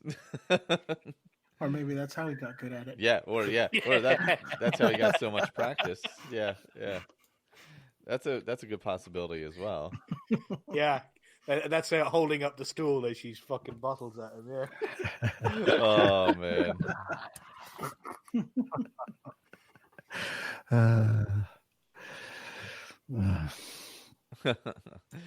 So the other less long quest is the Ghost of Old Roldan. Anyone want to go through this one? Oh, sure. Or the If you want me basics of to. it? Go for it. All right. So you, Old Roldan is just across the river, on the road between Markarth and eventually Whiterun. And it is the site of an ancient battle. And so you go into the inn and the innkeeper asks you or assumes that you want to rent the Tiber Septim room, similar to the Abraham Lincoln room, but different. And once you do, and when you wake up, you hear a scream, and you run out, and the innkeeper, whose name I can't, Ildi or something like that, or Eldis or Idis, something like that. She's seen a ghost, and so there's a ghost over on the other side of the inn. And when you speak to him, he addresses you as Hjalti. And if you previously known anything about Elder Scrolls lore, you'll know who Hjalti was. But you talk to him a little bit, and he wants the sword that you promised him, and then you can try to find the sword, but it won't work unless you go back and talk to the innkeeper. Yeah. who will then give you a hint and mark your map. I'm looking at my map and damn it, it's got to be somewhere. Where's that marker? It's like, or I'm thinking, I'll find it eventually. It'll pop. Comrades, comrades. So you go back to the innkeeper, and she gives you a mark. In my case, it's a radiant. I think there's 5 or 6 random locations that can be. In this case, it was right at the top of the hill above Soljan's sinkhole, which is something redoubt. It's the Forsworn camp above Rorikstead. There, I can't remember. Oh yeah, that's where it was for Hannes, which is actually a great little romp. It's a lot of fun. There's a hag in there and stuff. Deepwood Readout. That Deepwood Readout's way over on the other side. Well, there's that's what I had. That's Deepwood. Okay. That's a big one. Yeah. Yeah. That's toughy. That's amazing. That's where you go through the the ruin on the outside, and you go through the ruin on the inside, and then you come inside, but you're also back outside. Oh yes, yeah. And then you go inside the ruin again, and then you go up, and that's when you're up against the witches and the hags. And yep. That is a good one. Yeah, it's amazing. And I found a named weapon that I never found before, called Bloodthorn. Ooh. It's right at the top of Hag's End. And it's okay. when you come, because when you're going up through that tower, you're fighting the hag, and she teleports after you get her health down a little. Mm-hmm. Then she teleports to the next room, and then finally she teleports outside, and she's overlooking. And you've got that sacrifice table just outside the main door at the top. There's a dead witch there, and it's a steel dagger called Bloodthorn, and it's nice. Like a soul trap on with 7 second soul trap on it. Oh, nice. And I found it. I was like, oh, nice, thank you. I brought that back, displayed it in my house. Yeah, mine was Hagrock. Oh, Hagrock, cool. Yeah. That's right next to Markarth, right? Isn't that? Yep. Yeah. That's another big one. Yeah. Victor's, yours must have been the broken tower between Karthweston and Borkstead. Nope. No, it's not Broken Tower. You got Serpent's Bluff, Red Eagle. Serpent's Bluff. That's the one. It's right. Serpent's Bluff is right above Rorikstead. If you can actually from Old Heraldon, you can take the road that goes up, passes Soljan's sinkhole, and you sort of go right and head up the mountain, and then go cross country a little bit, and you'll get to Serpent's Bluff. Broken Tower is the one that's attached to Red Eagle, I think, isn't it? Yes. Yeah. Yeah, I think I went to Red Eagle Redoubt. Yeah, which is on the other side of the same bluff, I think, as Serpent's Bluff. Serpent's Bluff is also, I'm not sure if it's a radiant note, but you find a note in there from the, I don't know, the chief hag or whatever, that says, take Fort Sungard and we'll own the Reach, kind of thing. It's rallying the Forsworn troops. I don't know if that's the only place you find that note or not. Yeah, there's that note, but there's other notes in all the readouts. Okay. I can't remember the one. it's something. The one I found in where I was saying something about the others are just pretenders. We're ones of action and stuff like that, and we're stronger. And our hag is something like going to lead us to Haggier, yeah. Does anybody remember the one where you go inside and you speak to one of the hags, and she's, "Oh, you're a good Breton boy. No matter what race you are," she goes, "Oh, you're a good Breton girl or lad." And she helps you all the way through, so it's you and this hag versus another hag. I don't remember where that is, but I've done that quest. Yeah. I can't remember where it is. Is it the one that's right on the side of the road as you're coming up towards Markov? I don't know. They have names. They're like sisters or something. Yeah. You find the first one in an iron cage. Yeah. And she pleads for you to let her out. Yeah. I can't remember. And then she gives you a staff at the end of that, I think. Yeah, it's one of those spray on the ground ones. Yeah. Is that part of the Radiant for this too? Is that one of the places you go for? That's what I was asking to see if anybody had been through it. No, not for Hjalti's sword anyway. Anyway, once you get the sword, you go back and give it to the ghost, and he gives you a level in one-handed and a level in block, I think. Yeah. So who was Hjalti then? Hjalti is Tiber Septim. Mm-hmm. Hjalti was Tiber Septim's given name. So, Colin, looks like it's Melka in Blind Cliff Cave. That's Melka. Yeah. That's the Melka's staff, because that's what her staff is named as well. I think. Mm-hmm. Yeah, Melka's staff. That's right. There's a staff. Yeah. Yeah, because the first time I ran into that quest was with my very first character, and he was a Breton, and I was like, "Oh, this is the first time anybody's recognized what race I chose and stuff like that." So I was, and then it turns out that she just calls everybody, "Or you're a good Breton lad." The only other one that recognizes accurately is Hajvar at the beginning of the game, right? Yeah, when you get off the carriage. So no matter what race you are, she calls you Breton, and you've got the option to turn around. I'm not Breton. Oh wait, no, Elrondr does too. Elrondr recognizes your race. The Drunken Huntsman. Oh, really? Mm-hmm. He will say, "My Nord friend," or my kinsman. If you happen to be a wood elf, I'm pretty sure he recognizes your race. Yeah, because he says something about that when I walk in. And fun fact, I played Skyrim for 7 years and didn't realize that was a shop. I thought it was a house and walked by it. Playing Grail, I'm just like, I don't know what prompted me to go up to that. I just ran up to it and I'm like, this is a shop? Amazing. That's very understandable, though. Because obviously I don't play a lot of thief characters because I've cleared out every building in my run. Well, and he's the better place to go to buy arrows. The Fletcher in Solitude is a jerk, so and he never sells anything good anyway. So why? Yeah. He's got awesome hair. What are you going on about? Screw him. Well, it is a European haircut, that's for sure. And behind the counter at the Drunken Huntsman is a copy of Black Arrow. Oh, is there? I didn't realize. Yeah, I think it's volume 2, so you can get a bump on your archery. Yeah.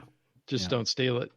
I learned that from Major Slack, who's got all kinds of amazing good tips on where to find books and everything else. Huh. Oh, actually, speaking of finding books, when I was in Morthal, I found a copy of The Lusty Argonian Maid, Volume 2, under Yorick's bed.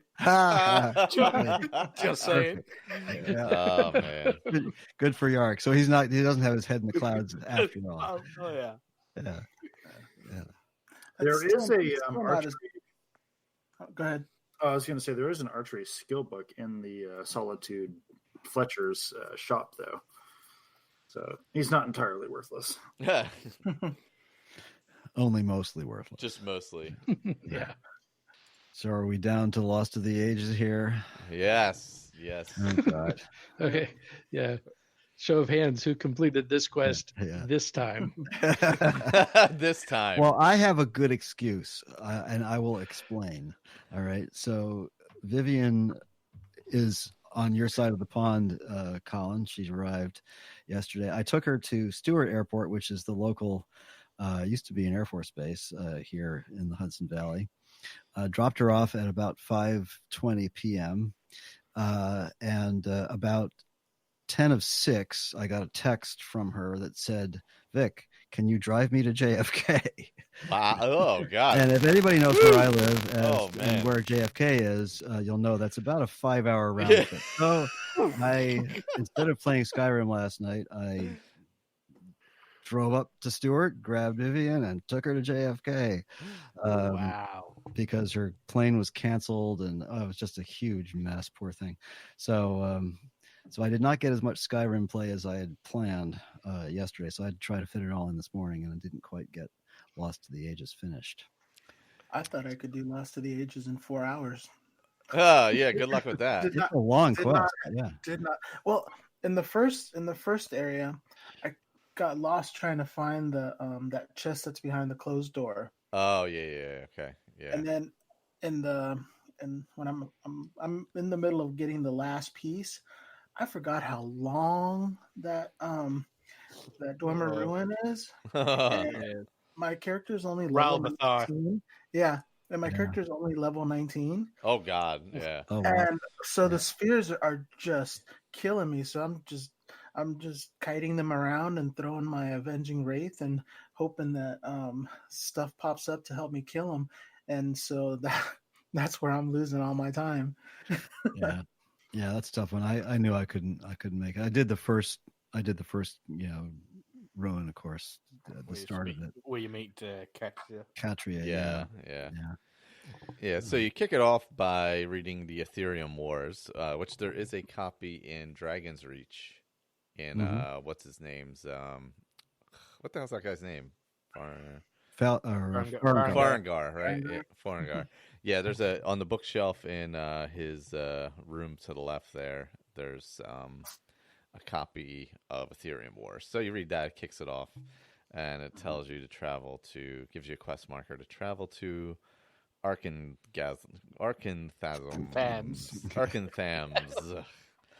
Yes. Sorry to interrupt just for 1 second. If you listen to any of my videos, you realize you know that I called Avuntionzel Arkantham's for about three videos. Oh, really? So anyway, sorry. Go ahead. So you go to Arkantham. That's owning your mistakes. That is. Yeah, there you go. Just call them something. Yeah. Something down. Something Thams. Yeah, Arkanthams is over by. There's a orcish settlement there. What's that? Is it Dushkin? Dushnik Yal, I think it is. Yeah, Yep. That one's right around the bend of the path from it. So anyway, you head into Arkantham, and some earthquakes start happening. You work your way down. You eventually get to more of a wide open room with a stream cavern kind of running through the center of it, and stuff falls from the ceiling as a larger earthquake happens. And you're hearing the voice telling you to turn back, of course. And if you go down, there's like it's not a pipe, but it's a piece that fell down that kind of connects now. Yeah, it's like a pillar. Yeah, like a pillar, and you go to a little island in the middle, and Katria is there. Well, her body is there. And, dead body. Yeah, and then she appears. So I'd like to know if her apprentice supposedly wrote Ethereum Wars and stole all of her ideas. How come there's a copy of it on her dead body? What did he do? Sneak back in there and stuff it in her pocket or something? That's a good question. That's right. There is a copy on her body, isn't there? Yeah. I want Bethesda to answer to that. Well, no, because she was there trying to find proof. that she had he discovered did. it. Yeah, that's right. Because she's the one. She was gathering all the research for it before she got to Arkantham's. Then he printed everything, all the knowledge that he knew while she was outside, while she was still alive. Oh, I thought the implication was that he did it after she died, but she knew about it anyway. No, Okay. he All right, that he makes did it total while she was sense. alive, All right. and she was trying to find proof, like, to find the actual forge to prove that it was originally her discovery. Okay. That's why she carried it, because she used to wipe her ass with the pages.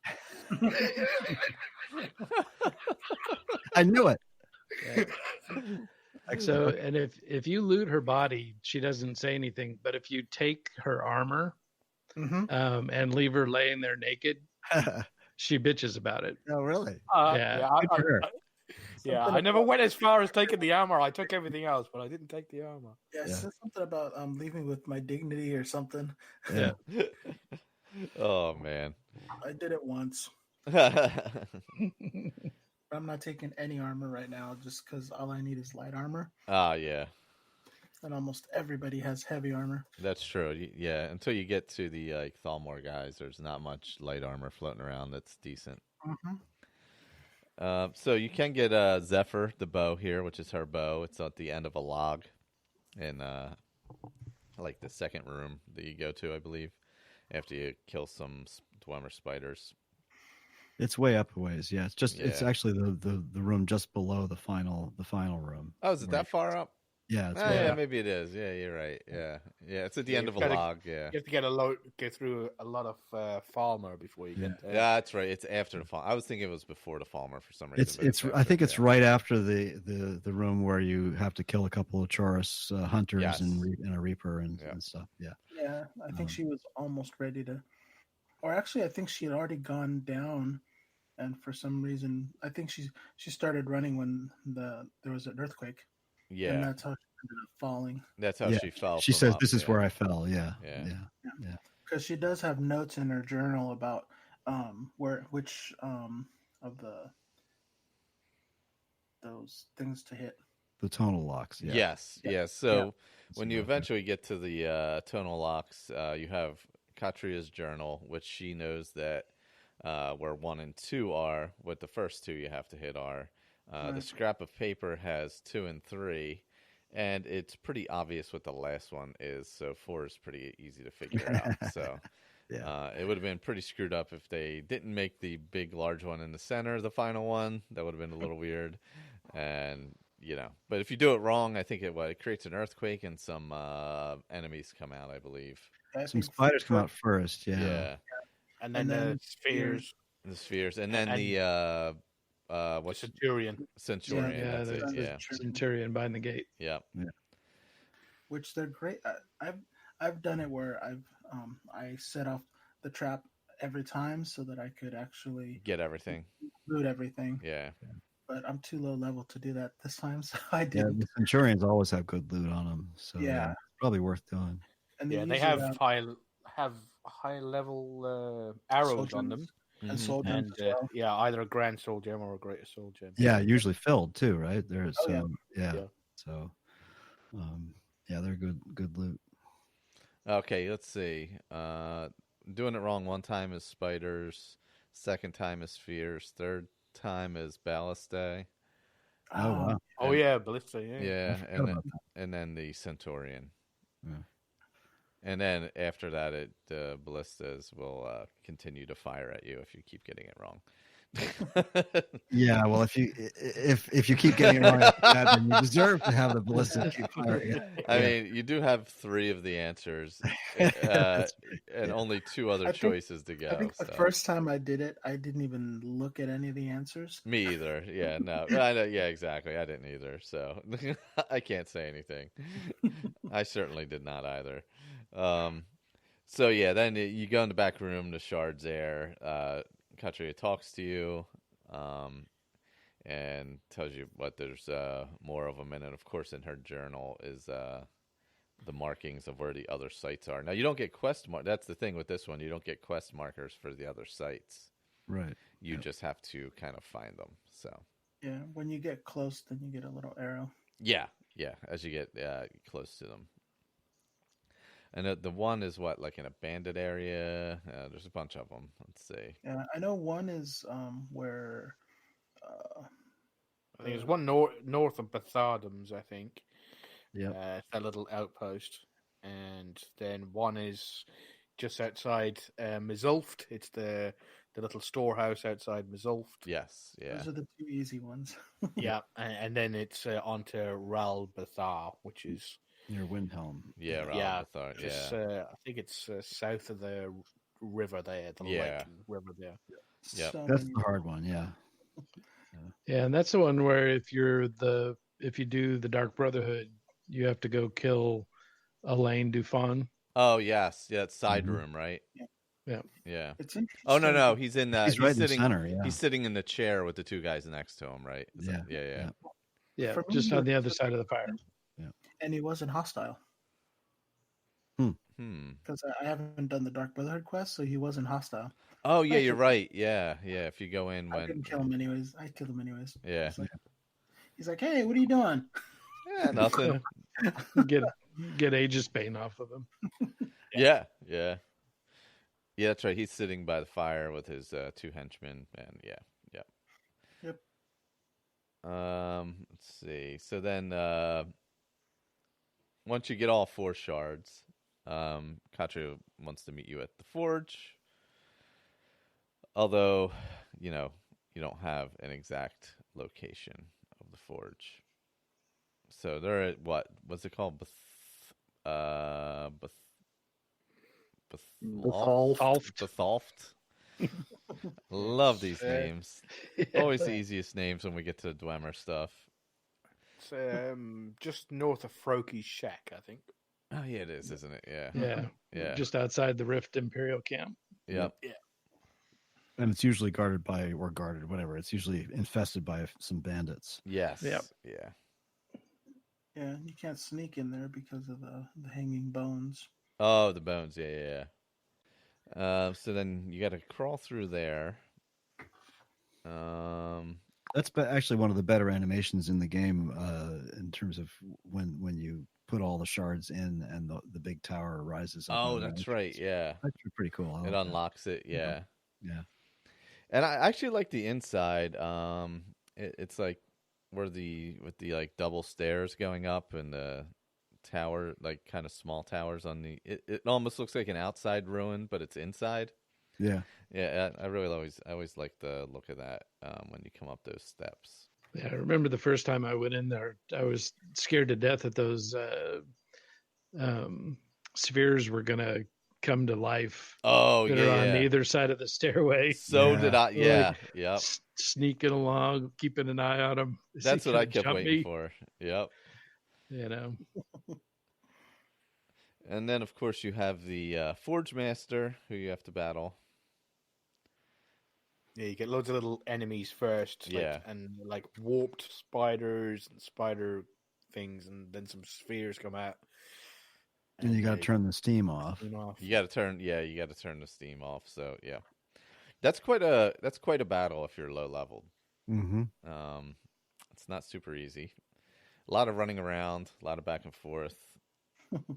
Yeah, I was playing it when we started the show. I was finishing it off, and I was doing a lot of sneaking as that's what my character does, and the spheres never came out, and then I stopped sneaking, ran around, and they didn't come out of the side rooms because I must have ended the fight with the spiders because I was sneaking and they couldn't see me, so the doors didn't open, so I had to restart the fight again, and then I fought the fight without sneaking, and then the Forge Master came out and killed me with that fucking horrific fire breath. Yeah. Oh, or yeah. steam breath, isn't it?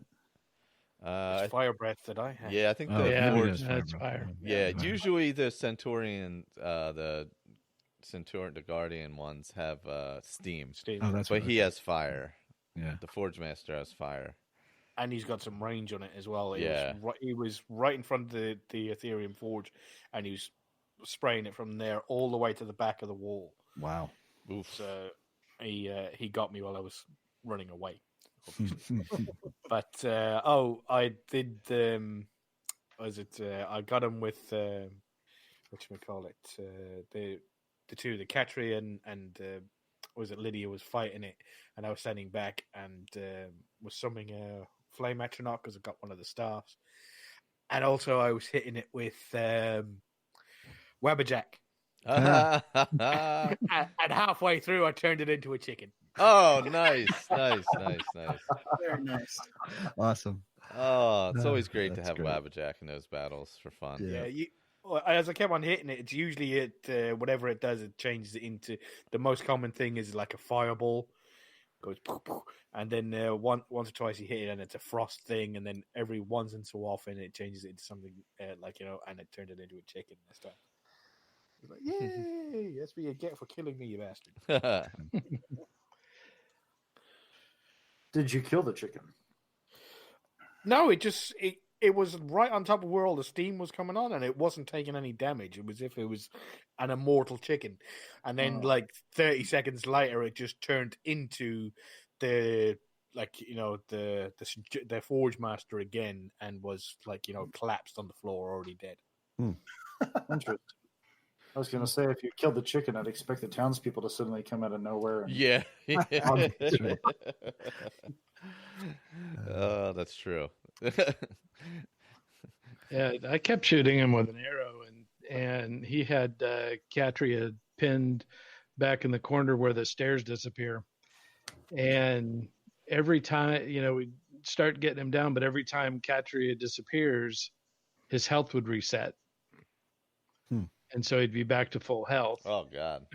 And, so then she'd come back again and we'd start fighting him and then it'd reset. So finally, I just switched to daggers and went running in and we're able to run through the whole battle without her disappearing. Well, if you get too close to me, he sets you on fire like like he's got a flame cloak on because he's just come out of the lava. I think that's how I remember. I didn't get close to him this time, but I thought this always happened to me before. Yeah, I was behind him. I mean, he was baking her left and right, but it didn't get me at all. And so then I made the crown. Yeah, I made the crown. Yeah, everybody makes the crown. Yeah, I always make the crown. It's the only worthwhile one. I don't know. You only use that if you're gonna you choose that one if you're gonna use it. If you're literally gonna do it and want to do something different but are not going to use it, you can go with the staff, which is kind of fun for the first 30 seconds, and then yeah, all right, yeah. It takes some serious role playing to want to do either one of the other things. Yeah.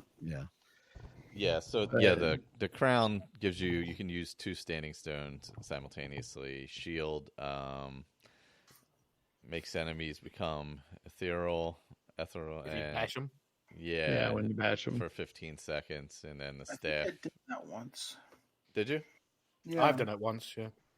I think I did that one with the character that was actually had block as one of the skills. Well, that makes sense. Yeah, I don't think I've ever used the shield. I may have made it before, just because I don't know. I just made it to make it, but I don't think I've ever actually used it. And the staff, of course, summons a spider or sphere for 60 seconds. So yeah, the shield wasn't as fun as it sounded. No, I was happy to get the crown because my assigned stone was the tower stone. Oh, yeah. And I didn't do the Thieves Guild, so it hasn't really proved to be that helpful. But I've got Andromeda, so it's not that bad. Yeah, no, I'm definitely looking forward to the crown. I want to. But so now I've got the Lever Stone with Andromeda. Now, if I get killed, I instantly come back. Oh, nice. I had the Lord. I had the the Lover Stone, which was assigned to me, which I used on my other character, my PC character, and that's awful. It raises all skills levels at 15% faster, but you don't get the well-rested bonus from sleeping. Oh. Now, if you choose the stones where you the Guardian stones, like the Warrior, where it increases one thing 20%, or like a warrior set or the thingy, you can still get the well rested bonus. But if you go with the the Lady Stone, you can only have that bonus. You can't have that plus an extra 10% from the well rested bonus because it's act as the lover bonus. The Andromeda Stone's good too if you have a character that you're going to do enchanting with, because the primary the passive for it is that you randomly get a gift from a secret admirer, and it's always an enchanted weapon. Yeah. I plan to take the crown as well because Grail got screwed over with his random stone. It's the warrior stone, which I'm like, oh, okay, at least the archery. But no, with the stone specifically, archery does fall under the thief stone. So Yep. literally nothing the warrior is helping him with. So That makes no sense. Yeah. Yeah, that's right. It does. Well, the roles have always been, Andrew has always made a point of saying, the roles are a choice, not they're not, you're not cast in stone. You can use them as a framework, but you don't have to be specific about it. I mean, it is through the fires of adversity that Grail will become the greatest archer. Exactly. That's the whole point, is that it's Well said. it gives you something to bitch about. Yeah. Yep. Hold on, let me get my cheese. Yeah. Awesome. Yeah. Just like a character who got illusion and sneak and heavy armor. Yeah. That's a quality combination right there. Wasn't there a heavy pickpocket? Wasn't that Colin one time? Yeah, heavy and pickpocket. That was Clesia Aridia, my one with she was the Imperial woman that sends you to death at the very start of the game. Mm-hmm. Yeah, my first roundtable character, Slythe, got a bunch of warrior stuff, and then 3 magicka, 1 stamina, 0 health. Yeah, well, I think mine had block with nothing added to stamina. Yeah. Oh yeah, yeah. I've had one of those before. Where yeah. See, that's what makes the round table special. Yeah, it's fun. You just got to find lots of enchantments and things like that to boost. Yeah, boost whatever. that's it. Yeah, Yeah, you find the workarounds. Yeah. Or health. Yeah. Yeah. Well, Grail lucked out on his roll because he's got stamina 3, health 2, magicka 1, and he's just an archer, light elf or light armor guy. So that extra stamina, he can hold his bow for a long time. Yeah. Yeah. Now, there's also a little, I guess, Easter egg after this is all done for Ethereum Wars Part 2. Yeah. You can run across Taron Dreth on the roads. Yep. With his guards and such. And he's claiming to be the world's foremost expert on Dwemer metallurgy. So there's a couple of different lines he has, and if you run across him, you can do that, or you can just kill him. I usually just kill him. Yeah. For Cadria. Yeah, exactly. Yeah. I had no idea who he was at first, but I think it was I had on whatever I had made, so he saw it. Oh, yeah. That's what it is, yeah. And he's like, "Oh, I can't let you live with the knowledge that you have, blah, blah, blah." And then he attacks you, and he's got some mercenaries with him. Yeah. And he's not that bad of a mage anyway, so he's pretty tough. Yeah, he is. Managed to get a good fight in, and killed him, and literally I must have went on for like another 3 hours, and I went, "Who the fuck is Catriel? Who was that guy?" I was like, because it was so long ago since I'd done like the Ethereum Wars. Oh my gosh! Yeah. And I was like, and then suddenly I was, in something readout somewhere, and then suddenly it just went bing. Oh my god! I had to run all the way back. That was so cool. Yeah. Awesome. Yeah, you just kind of come across it, or he comes across you, I should say, at some point. So Yeah. I guess it's random. Once the quest is finished. Yeah, he's just wandering the roads with Yeah. his mercenary guards. Yeah. Yeah, Yeah, it's kind of like the whatchamacallit, the Daedric quest with what's it with the Sanguine Rose. After you do that quest and sort of like you go back, you get the Sanguine Rose, it's all over, and then you're running around, and that deep in his cups runs up to you, doesn't he? And he says, "You owe me something gold," and you're like, "What?" And he goes, "Well, I went out drinking with you and Sam Gauvain, and you was it." I can't remember what he said. He says, "You bet me that I wouldn't have went up and punch a giant or something like that." And he went and done it, and you like owe him like 500 gold or something like that. Or no, he stole somebody's hat. I think it was something like that. Anyway, it was awesome. I couldn't believe it when it happened. See, now that's the time when I would like to see a cutscene where it just goes through the whole adventure. Yeah, maybe after everything pops up, you kind of sit there and remember everything. Kind of like how Fable did that. Oh yeah, I think they did. Yeah. Little flashback scene. Stained glass windows or whatever. Yeah. God, I love Fable. Yeah, I mean, it sounds like it was a real party. You know. Yeah, the whole what you missed in the Sam. And how did you end up with that goat? Yeah, Gletta or whatever it is, Gletta the goat. Gletta, yeah. Which reminds me, I was wondering if Andrew's ever tried to use Katria as a follower. Because she follows you through the whole first for Arkanthams, right? Yeah, but she leaves at the end. Yeah. Yeah, but I mean, if like let's say you get her as a follower and then just turn around and walk out, would she still be following? No, she stays in. I believe she goes back in. Okay. Yeah, I've never tried that. So yeah, but I think she's locked in the buildings essentially, right? Pretty much. I'm sure Andrew's tried though. Yeah, I think they were a lot smarter with the way they've done followers for Dawnguard and whatchamacallit, Dragonborn. Yeah. I think that one was for the home. Yeah, that came in with Dawnguard. Hearthfire. It wasn't with Hearthfire? No, it was Dawnguard. No, it was Dawnguard. I think it was Dawnguard lost to it, yeah. Okay. Yeah. Well, next time we have Forge Master's Fingers.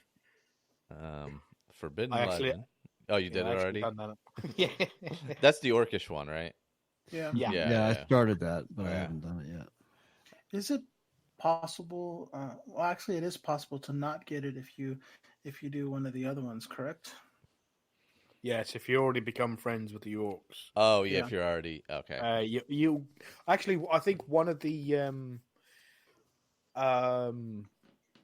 was it the orc chiefs can give it to you? Is there any? I think you can have a fist fight with him, and then he can give you the quest as well.